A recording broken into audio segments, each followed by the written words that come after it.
These are newsletters that were printed by the Navy during World War II. Director of the National Archives at Seattle, Susan Karen. Why do we keep it? Because it documents the American history. Shows off some of the historical treasures stored here.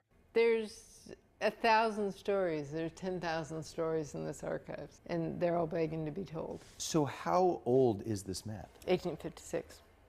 1856. Government and tribal records from Washington, Oregon, Idaho, and Alaska, some going back more than 2 centuries, and all now going away.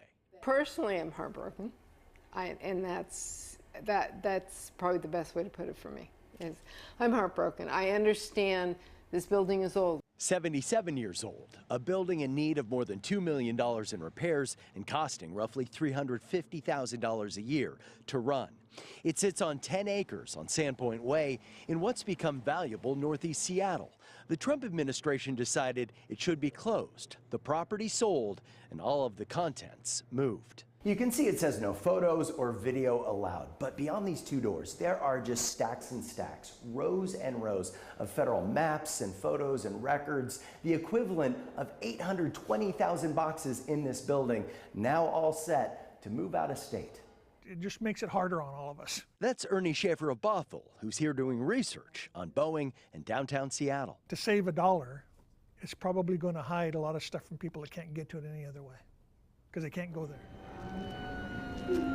Some of the records can be scanned to the web, but many cannot because they're too old, too fragile, or too big. This is like the foundational, it's like the cultural DNA of this part of the United States. That's local historian Felix Bunnell, who broke the story about the National Archives at Seattle shutting down and argues the public was never consulted. The fact that a process was gone through that didn't involve getting input from the public or the stakeholders, and now they want to shut it down and move it away. Others are angry as well.